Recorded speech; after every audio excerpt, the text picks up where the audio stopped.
Welcome back to the FloTrack podcast. Kevin and Gordon with you today, and we're joined by the throws coach at Virginia Tech, Andrew Dubbs. He competed collegiately at UConn and has been part of the alumni group there trying to save the track and cross country programs. Andrew, we just saw yesterday that the school decided to cut 4 sports yesterday, including men's cross country, but track was spared. How was that decision received amongst your group of alums? First of all, thanks for having me on today, guys. Listen to you pretty frequently. Yesterday, overall, I think we're looking at it as a win to save the sport of track and field at UConn. That meant a lot to a lot of people. The opportunity to come together as alumni over the last month and do what we've done was pretty remarkable. Obviously, it would have been ideal to save the entire program, cross country as well, but to completely save the women's program, have the men's track and field program be saved. It was overall a successful day, and I think the way that things were left with cross country, I think there's hope for future reinstatement down the road. Can you take us back about a month, what you heard about the state of the programs and how we got to where we are today? Yeah, so there were a couple articles written, Sports Illustrated articles, article in the local Hartford Current up there near stores, and just kind of putting pieces together. And I was talking with one of my other alumni who's actually an assistant coach up there as well, Musa Kano. He was one of my roommates when we were in school together, and we were just talking, and I said, Moose, we have to do something. And we started texting some alumni that we were on the team with. And within about an hour, we got 51 people on a Zoom call. And we just said, guys, we need money and we need it fast. And it just spiraled from there. It was incredible. We raised about $27,000 by the end of that call. About an hour or so after the call, I had called head coach Greg Roy and said, Coach, here's $27,000. I'm not sure what it'll do. And I think his wife was in the background. She started crying, just the fact that the alumni would come together like that. And over the course of the next 10 days, we raised $1.6 million across about 240 alumni that pledged. And more importantly that, I think we just raised awareness within the alumni of the UConn track and field program, our ability to come together, show our love for the sport, for the university, and to basically show the university that, look, we want to work together in partnership with you to, make this program sustainable moving forward. And I think that that's what we were able to accomplish. Andrew, Gordon here. Thanks again for coming on the podcast. When these athletic departments are thinking about cutting programs, how influential is raising money from alumni? Like, was there a number where it's like, if we hit this number, there's no way they would cut us? Or was it more than just raising money? Like, did they tell you, hey, go out there, raise money, and you'll be safe? Like, what was the kind of the reason for raising the money? And was it like assumed that if we do this, we're going to be saved for the most part? Nothing was assumed from the beginning. Even though I work in college athletics now and I've been at a few schools, I went into this pretty blind and just with the love and the passion that I have for the University of Connecticut track and field and cross country program. I had asked Coach Roy early on, is there a certain dollar figure that if we get to program safe, or are we fighting an uphill battle that just doesn't matter and it's going to be cut either way? And there weren't too many answers. I was in communication with him more probably in the last month than I had been in the last 15 years, just because it was so rapid. But it was kind of us just swinging a little bit blind. We were able to raise what we did. And each university, each situation, there's obviously, unfortunately, been some other universities that have gone through similar circumstances. They're all different for different reasons, whether it's COVID related, whether it's just been coming for a long time. Nothing is the same. And so we didn't really know what we were working with. We had kind of assumed based off reading some of those articles, that money was a big factor here. So that was our number one goal, was just to try to raise as much as we could, as fast as we could. But it was fairly blind. But I think the way we went about it, I feel like we did it the right way. We stayed positive. We raised this money privately amongst ourselves, just with the alumni. And it was great to see the support. At the end of the day, obviously cross country was eliminated, and I think there were a lot of things that went into that. Still, some of the picture is unclear, but hopefully in time, some answers. We get some answers for that, and we're able to help reinstate the program. But yeah, we didn't quite have a dollar figure in mind, and I think our initial goal when we started, after getting that 27,000, was, all right, let's see if we can get 100,000. There's no way in the world I would have thought 10 days later we'd get to 1.6 million. That was just remarkable with what we were able to accomplish amongst the alumni. I mean, is it hard to sell to alumni to donate? I mean, I get calls all the time from my alumni to ask for money, and I just hang up because obviously, you know, we're all used to those cold calls that freshmen from the college we went to are calling asking for money. What was it hard to sell to people to, like, hey, this is important? Not really. I mean, the alumni base within our track and field program, it's a family, and it's that has been more evident in the last month than ever before, even though it was known. Guys that maybe, and women that maybe you haven't talked with since graduation, pick up the phone, call them, catch up, and then say, hey, what can you do to help? Whether it was $10 or whether it was, hey, I can't afford it right now with all that's going on, but I can help spread the word and make phone calls and, you know, help with planning, or just give their time. Everything that went into it helped. And it really was remarkable. So I don't think it was very hard. It also made it a little easier because everyone knew everyone. We're all connected in some way, shape, or form.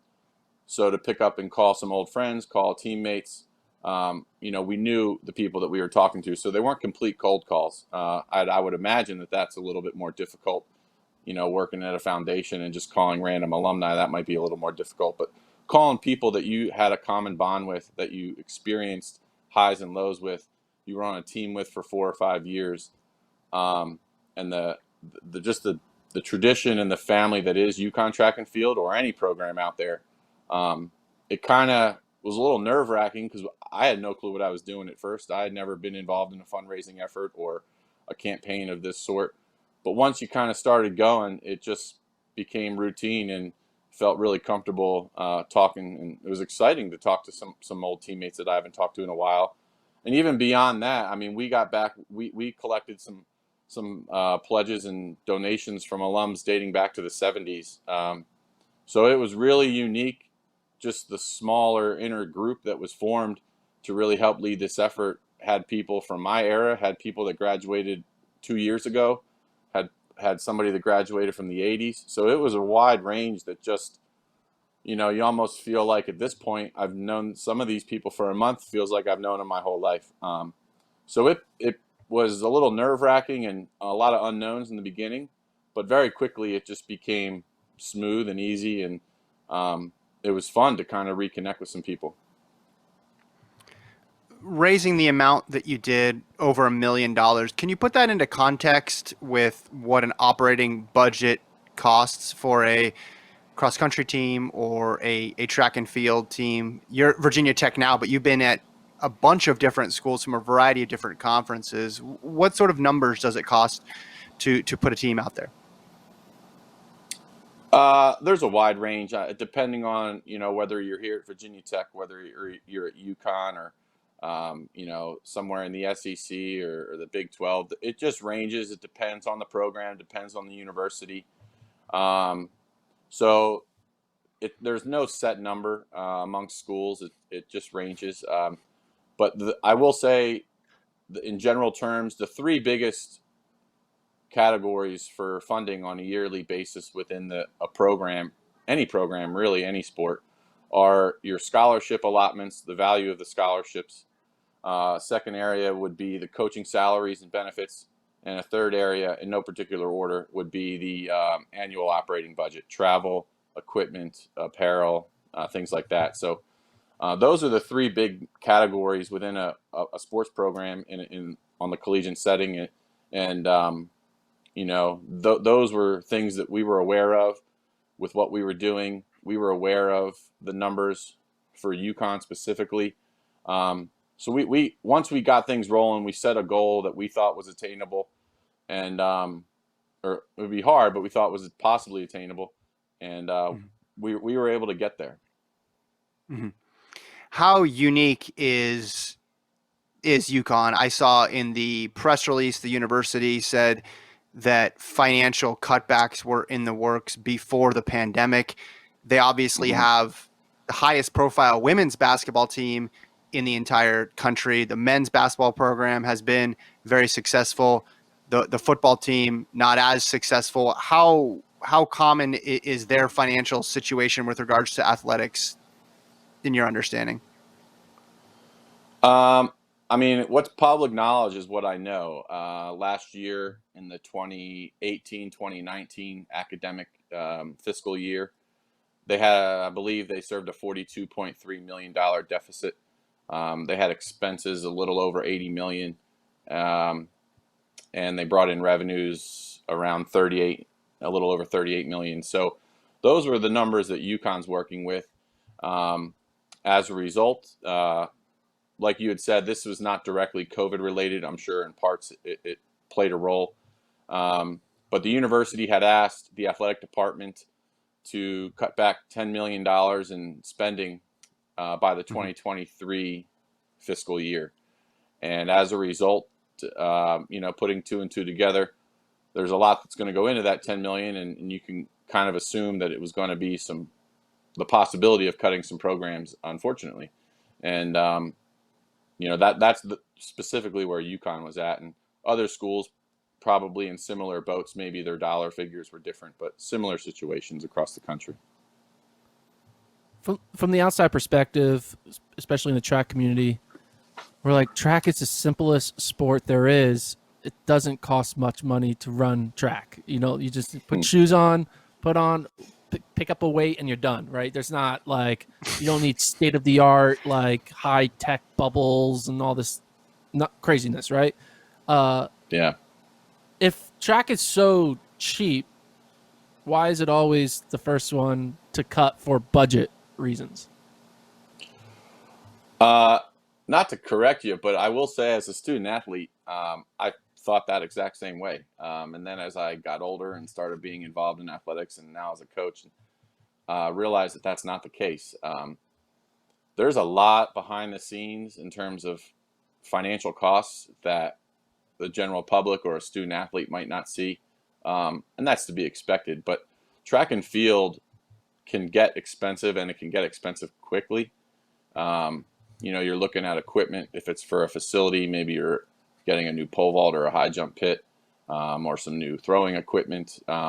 So it does go beyond just shoes and some gear, even though that is the foundation of the sport.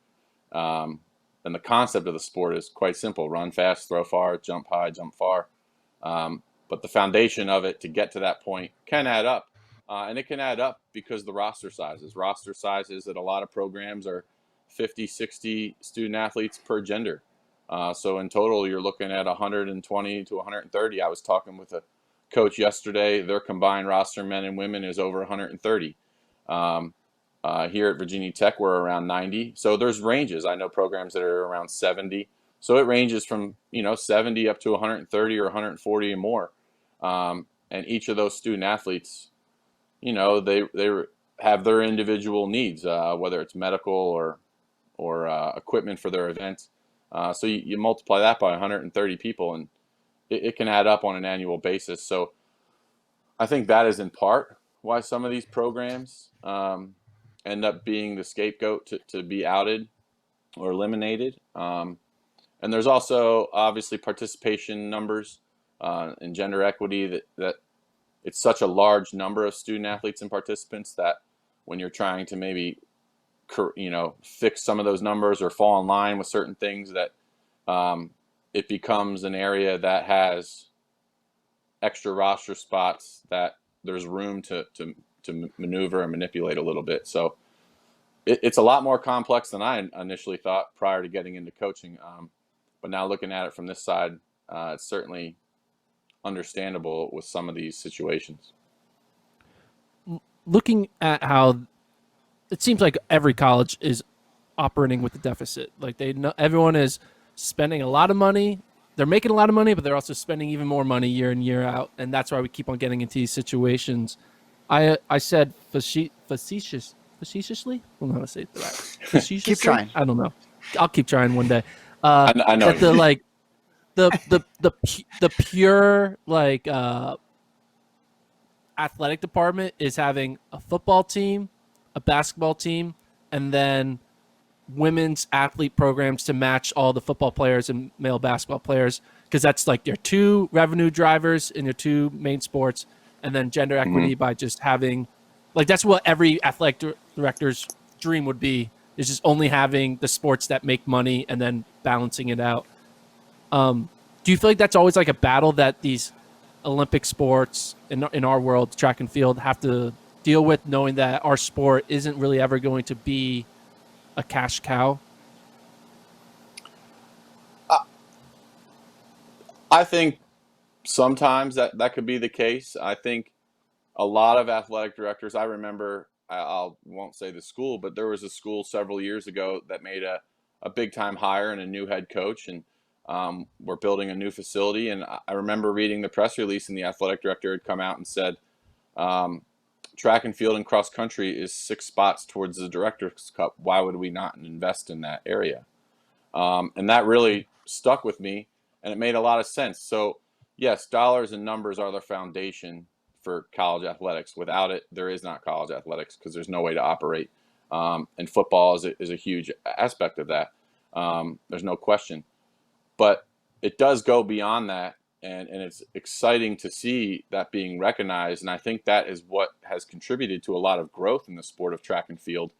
I mean, as far as I can remember, since reading that article, maybe 6 or 7 years ago, the way the sport has grown, more people saw that article than I did, and I think that there was a positive response to it. And what it means to be able to contribute to the Director's Cup means a lot to athletic administrations. We're judged as coaches on winning and losing and the success of our athletes at the conference and national levels, or Olympic level beyond. Athletic administrations are judged on the balance of their budget and the successes of the department as a whole. And I think that is being recognized, and track and field is taking the advantage that they're being given with that opportunity to be successful. And there are a lot of, I'm blessed here at Virginia Tech that we have a great athletic director in Whit Babcock that we have, and he cares about our sport and he invests in it. We have a tremendous head coach who allows each of us as assistants to be successful in our event areas with what we need, and whether it's competitions or equipment.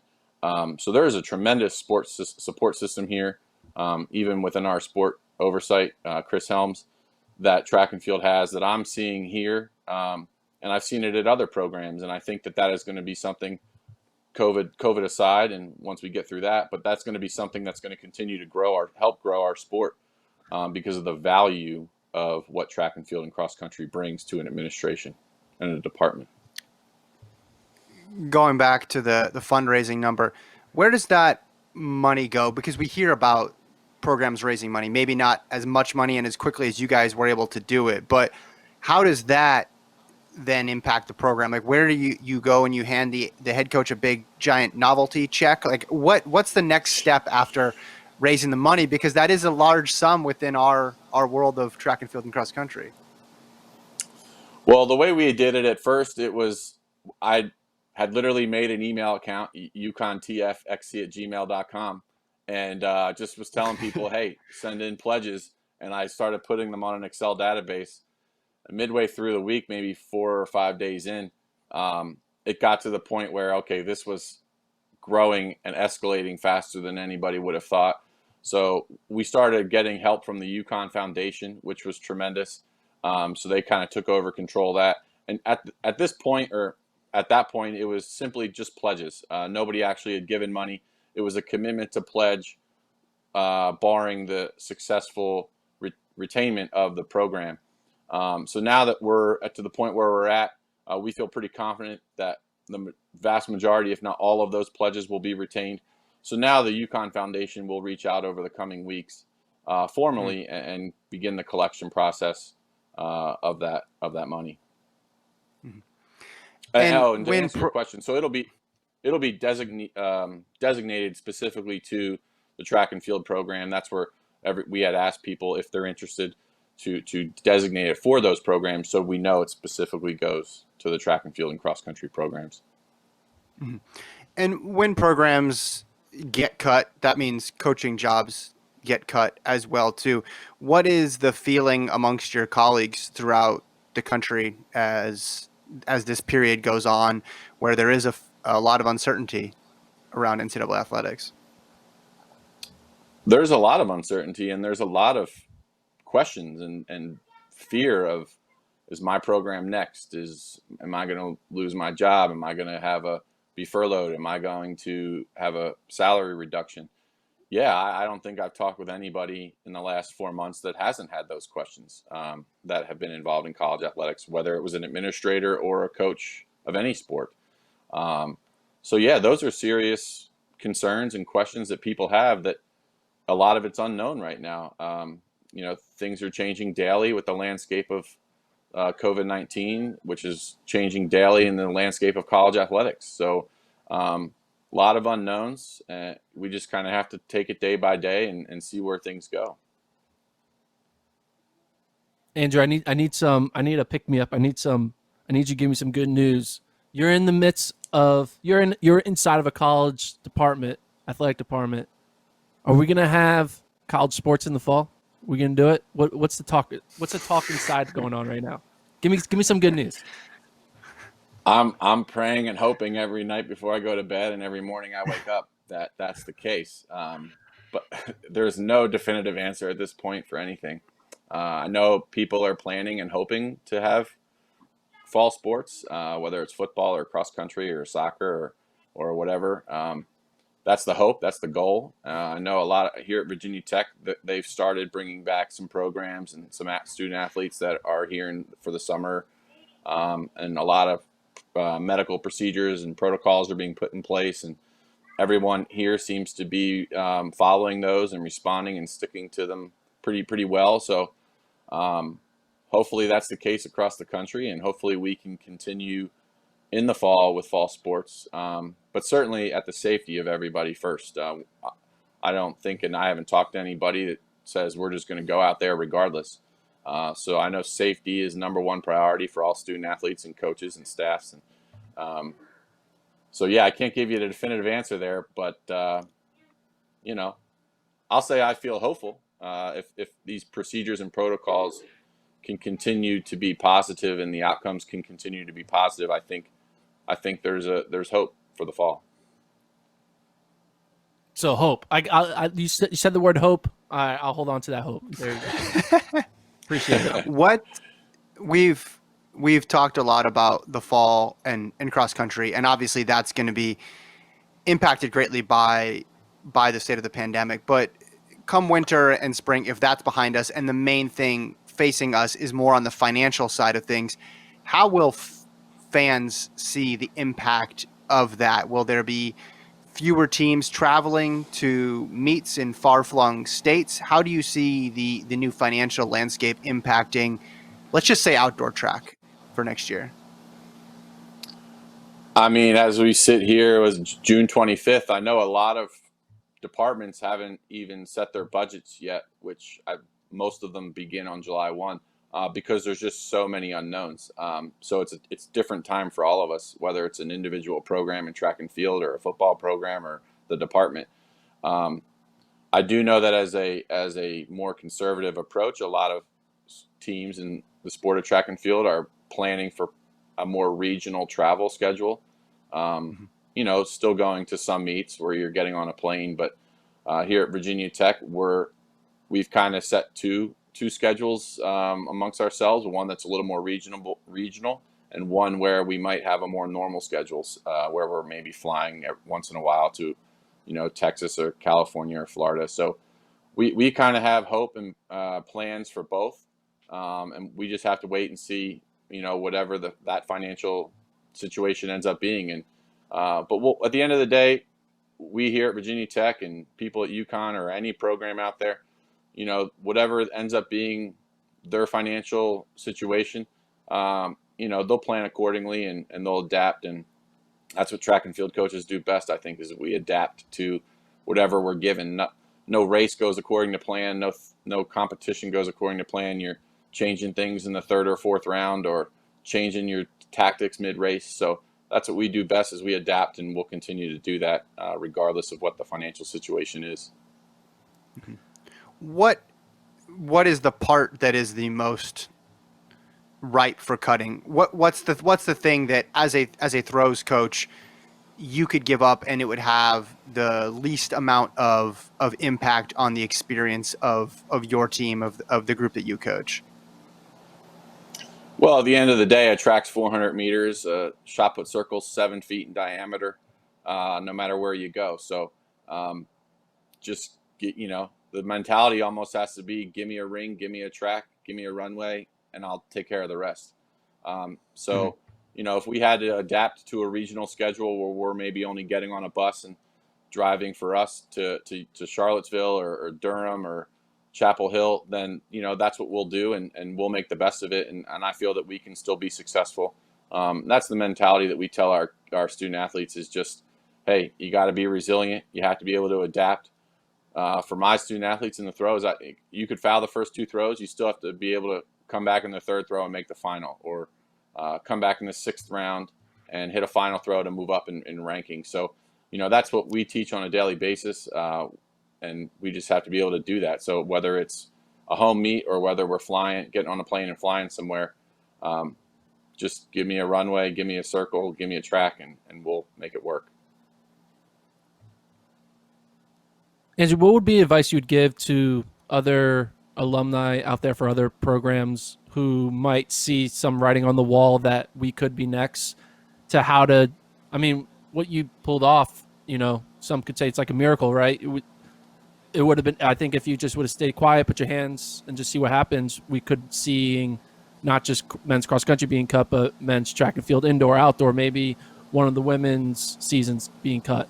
What would you say to other potential cut victims out there, how they can save their program? I'm glad you asked that. First of all, it takes a community. There's no way one person can do all this. I couldn't even tell you how many alumni stepped up for us. Like I said, there's a group chat that we've started that's a smaller group of about 30 individuals. But at the end of the day, hundreds of alumni stepped up. So number one, my advice would be, just start spreading the word. If you feel that your program's going to get into a similar position, rally your alumni, spread the word, start planning, and depending on your situation, whether it's fundraising or maybe going through meetings, whatever the case may be, number one and first and foremost, it's going to take a big group of people to do it. And that's what we've been blessed with here at the University of Connecticut with our Alumni Association. To just, it's a family. And I think a lot of track and field programs and cross country programs feel the same way with their teams and with their alumni. So the benefit that we have in our sport is that we're large. The UConn track and field alumni are about 1,500 individuals, and I'd imagine a lot of programs are the same. And that's what we have to our advantage. So use that to your advantage. The larger the number, the more people you have, the better, whether it's writing stories on what your experience meant at your school, and just rallying together. And then the second thing I would just say is stay positive. There's going to be days where you're like, oh man, we didn't raise as much money today, or hey, maybe we had a meeting and the news was bad. But just stay positive and keep moving forward with what your efforts are. And at the end of the day, you'll be able to know that you did all you could and your alumni did all you could. And you have to live with the results, good or bad. And if they're bad, you try to regroup and move forward and see if there's a way to reinstate a program moving forward or in the future or whatever the case may be. Would you say that because UConn kind of gave a heads up that this is coming, it helped? Because I feel like a lot of these other programs, the announcement of the cut is kind of like, wait, what? We didn't know this was happening, and then everyone's kind of scrambling. Would you say it was helpful that UConn was a little more transparent in this situation? I would say the transparency more so, or at least when I first became aware, was reading an article in the Hartford Courant, and then maybe it was a few days later or the following week, the article in Sports Illustrated came out. And I was already in constant communication with Coach Musakano up there just because we're friends. And so him and I started talking. But so that's where I kind of learned about it. And as far as the transparency from the department, it was, Coach Roy had asked questions and he was told that everything's on the table, which is, the appropriate response, I believe. You don't want to say too much as an administrator too early. But the fact that he was told everything and anything is on the table, that was all we needed to hear to just continue with our efforts and go full steam ahead until we were told to stop. And we have not been told to stop yet, so we're going to keep going. Did other sports at UConn, did they organize as quickly as you guys did? I don't know a direct answer to that. I will say that I know that the men's golf team raised quite a bit of money. And I believe some other sports raised some money as well. I don't know the details of that, but I from the looks of things, it looks like some programs did similar to what we had done. And one more, and then we'll let you go. You said you're optimistic about reinstatement in the future for men's cross country. What gives you that optimism? Probably just my own intuition. I think that, there's been some conversations even yesterday after the announcement was made. And I know that the coaching staff is still working to try to gather the information on exactly why cross country was chosen to be cut.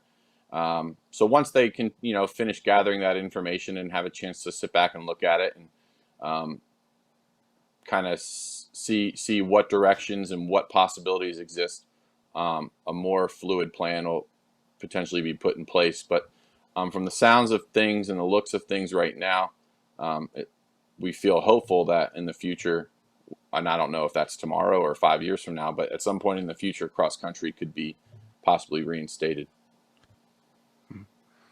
Andrew, thank you so much. Sorry, go ahead. I was going to say one thing. You raised $1.6 million in 10 days. Are they going to be putting a statue or a plaque of you next to the shot put ring somewhere on the UConn home track? Well, I wouldn't. Name the ring after him. First to say, yeah, right. The I'll be Dubs the ring. first to say I did not raise 1.6 million.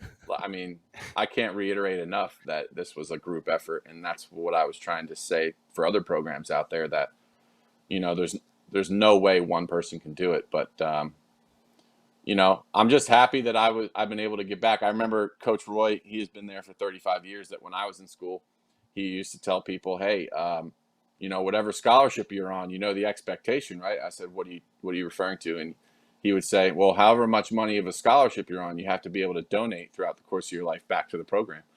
So I called him the other day and I said, hey, I think I've checked that box. So I think a lot of alums have checked that box. So that's where we're at. And that's we're just happy that the track and field program is going to continue and there's hope for cross country. So I'm good with that. As long as those programs are up and running, I don't care whose name gets put on it. Sounds good. Well, thank you. Thank you so much. We should add fundraising extraordinaire next to your title as throws coach. I think that could be updated on your LinkedIn bio pretty soon. Andrew Dubs, we appreciate your time. Congrats on your group's efforts and good luck this year. Thank you very much, guys. I appreciate it. Letting us, tell our story and helping us spread the word. So hopefully this can help some programs in the future if they get into this position. You got it. Thanks, guys.